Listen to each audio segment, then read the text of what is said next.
Oi, crianças, tudo bem com vocês? Estou vindo aqui hoje para a gente continuar nossas aulas sobre isomeria. Hoje a gente vai tratar de isomeria geométrica. Bora começar? Então, a isomeria que a gente viu na aula passada foi a isomeria plana. Além da isomeria plana, a gente tem a isomeria espacial ou estereoisomeria, tá? Que é isso? É quando os isômeros apresentam ligações entre seus átomos dispostos de maneira diferente no espaço. Ou seja, quando a gente não consegue explicar essa isomeria a partir da estrutura plana. E aí existem dois tipos de isomeria espacial, que é a isomeria geométrica, ou cis-trans, e a isomeria óptica.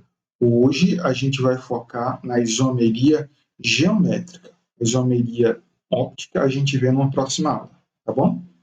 Então, na isomeria geométrica, ou cis-trans, pode ocorrer em dois casos principais.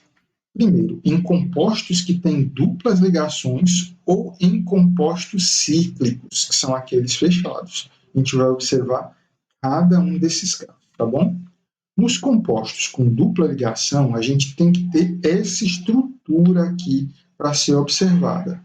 E aí a gente vai ter os radicais presos a eles.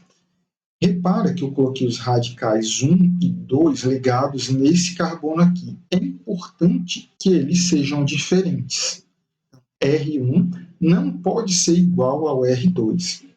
Já do outro lado, no segundo carbono da insaturação aqui, eu estou chamando um de R3 e o outro de R4. Eles também não podem ser iguais. Agora, tem que ter uma coisa a mais. Um dos radicais que tiverem no primeiro carbono tem que aparecer no segundo, pelo menos um. Para a isomeria do tipo cis-trans, é importante que os dois radicais que aparecem no primeiro carbono apareçam no segundo, mas os que estão ligados no primeiro tem que ser diferente. Está confuso, né? Bora olhar aqui que fica mais fácil. Aqui, olha, eu tenho para esse primeiro carbono um metil e um hidrogênio. São dois radicais diferentes. No segundo carbono, vou até trocar a cor aqui, pegar um amarelinho, para o segundo carbono, eu tenho metil e hidrogênio. Os dois radicais presos àquele carbono são diferentes. Agora, repara que eu tenho no primeiro carbono, eu tenho no segundo carbono. Entendido? Isso aqui é necessário para que a gente possa observar isomeria. Então, recapitulando, olha só, radicais diferentes no primeiro, radicais diferentes no segundo carbono, radicais diferentes no primeiro, radicais diferentes no segundo. Se a gente fosse olhar do jeito que a gente observava os compostos até dia desses, vocês iam me dizer, professor, essas duas substâncias aí são exatamente as mesmas. Só que aqui, se a gente for dispor eles no espaço, eles são um pouco diferentes. Tem um fato que é importante que você pense. Imagine que você tenha duas tábuas de madeira. Tá? Vou tentar explicar assim. E eu passe um prego aqui, ó. Pego um prego que ultrapassa a primeira e chega na segunda tábua. Eu sou capaz de girar essas tábuas aqui. Ok? É o mesmo que está acontecendo aqui com esses carbonos que estão colocados aqui, com os hidrogênios. Eles estão girando o tempo todo, eles estão meio que mudando a posição deles. Agora, se eu coloco um segundo prego aqui, eu não vou conseguir mexer as tábuas. E é o que está acontecendo bem aqui. Tá? Esses dois carbonos não estão conseguindo girar. Isso quer dizer que a posição onde esse hidrogênio, esse metil e esse outro metil, assim como os hidrogênios, vão ser sempre as mesmas para esse caso. Então, eu posso fazer uma coisa, que é dividir aqui no meio. E aí eu vou perceber uma coisa, olha. No primeiro caso, eu vou ter sempre o metil de um lado e os hidrogênios do outro.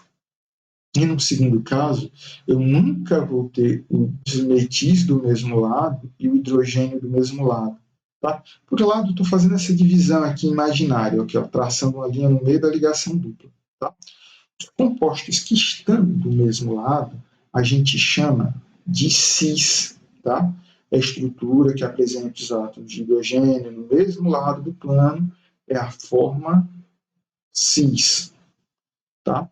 Quando eles não estão do mesmo lado, a gente chama de trans, ok?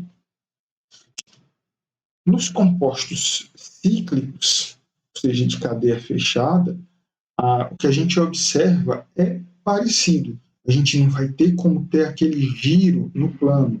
E os ligantes também têm que ser diferentes, ó, no primeiro e no segundo.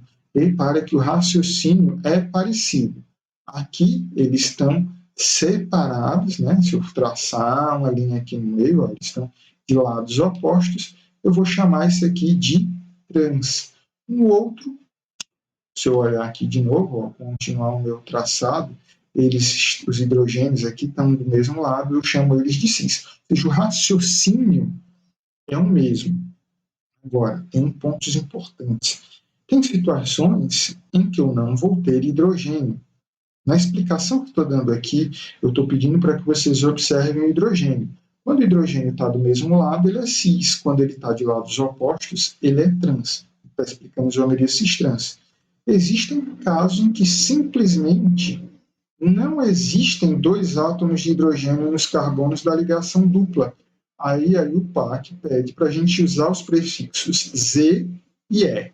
Z de Zazumen, significa juntos, e E de Edgenger, que são opostos. Se eu não me engano, isso aqui é em alemão, tá bom? Então, o que acontece? Compostos que apresentados no mesmo lado do plano imaginário, os ligantes do carbono com maior número de átomos atômicos, Z, será denominado Zazumen e o outro será o Ettinger.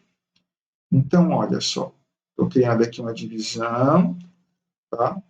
Observe aqui, o lado que tiver os maiores números é o Zazumen e o outro é o Ettinger. Então, se eu fizer a diferença, a divisão aqui, ó, entenda que quando eles estão em lados opostos, ó, os carbonos, que meio que entregam esse número atômico maior, ele vai ser o Zazumen. E quando eles estiverem do mesmo lado, tá, entregam a parte do menor, ele é o Edgenger. Aí eu chamo com E. Eu sei que esse ponto aqui está um pouco confuso. A gente pode encontrar outras explicações para isso, tá?